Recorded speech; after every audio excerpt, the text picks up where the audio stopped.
Dinosaurs have captivated our imaginations for generations with their incredible power and sheer variety of forms. Some were gigantic, some were tiny, some were fierce predators, and others gentle giants. Others still had incredibly strange looks that set them apart from anything alive today. We're talking about dinosaurs like this one, a relative of Ankylosaurus with jaws full of saws. Or this one, relative of Ankylosaurus with jaws full of swords.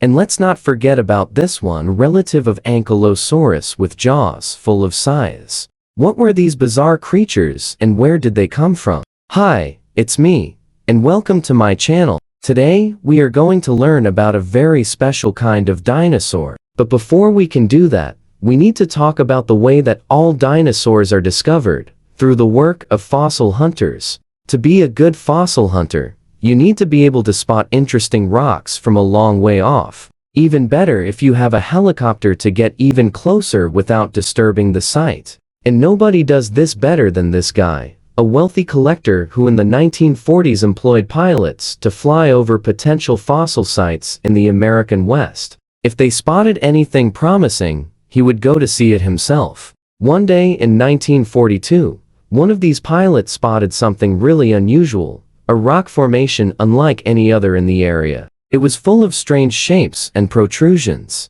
Something about it just didn't look right. And so, when he told his boss about it, the collector got in his plane and flew over to investigate. He looked around and agreed. It was unlike any rock formation he'd ever seen before, and probably full of fossils. So he sent word to his team of paleontologists to come and excavate the site as quickly as possible. When they arrived, they began digging frantically, working day and night to uncover what treasures lay beneath the sand. They found bones, lots of them, including this massive jawbone. It looked like no jaw they had ever seen before. It was too thick and had an odd number of tooth sockets, 13 to be exact. At first, they thought it might belong to a relative of Ankylosaurus, but that was impossible. That kind of dinosaur was supposed to have only 5 tooth sockets. And besides, Ankylosaurus lived millions of years ago. How could it possibly be here? So they kept searching and eventually found the rest of its skeleton.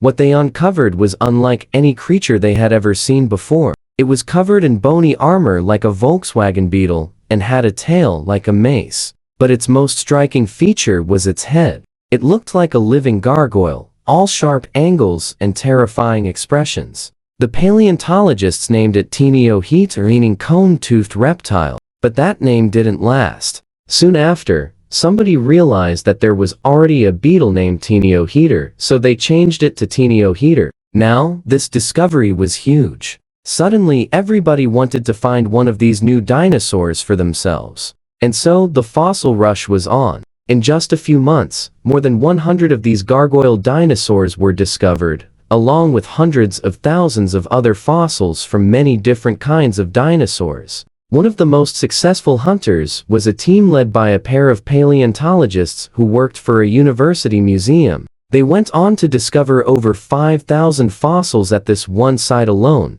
which became known as the Hell Creek Formation. But among those 5,000 fossils, only a few dozen were our gargoyle dinosaurs. Why? Well, it turns out that gargoyle dinosaurs were actually quite rare. Most of the fossils they collected belonged to much more common dinosaurs like Triceratops and Tyrannosaurus rex. Those were the big stars back then. But while the public didn't care much for the gargoyle dinosaurs, a few scientists were intrigued. They saw that the gargoyle dinosaurs weren't just one type of animal, but actually several. All had the same basic body shape, but their heads came in a variety of shapes and sizes. And this is where things get weird. You see, one of the rules of being a scientist is that when you name a new species, you have to give it a unique name. That way, there's no confusion with other animals. But the rule at the time was that all species had to belong to the same genus. So the scientists just gave all the gargoyle dinosaurs the same genus name,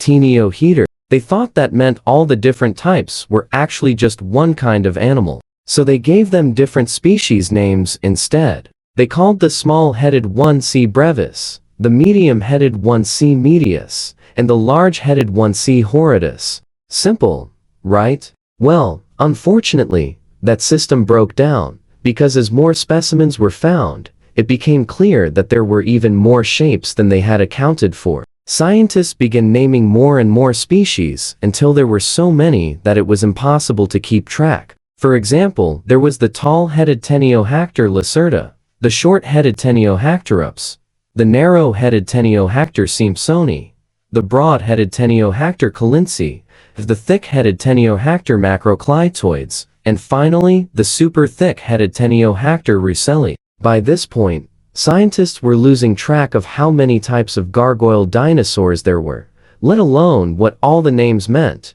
So in the end, they grouped all of them together in a single genus and called them all Cteniohaeter horridus. After all, that's what C. horridus had started out as, the large-headed gargoyle dinosaur. As far as they were concerned, all the rest were just variations on that theme. But this decision caused some confusion. You see, when scientists refer to Cteniohaeter horridus today, they mean the group as a whole, just the large-headed form. Okay, let's pause for a second. What's the lesson here? Sometimes when we don't understand something, we tend to lump it in with other things that don't make sense. But that doesn't mean the things we're lumping together aren't real. It just means we haven't figured them out yet. The next step forward came in the 1970s when a scientist took a closer look at the different types of gargoyle dinosaurs. She noticed that they didn't all fit neatly into one category and that some of the groups within them didn't make sense.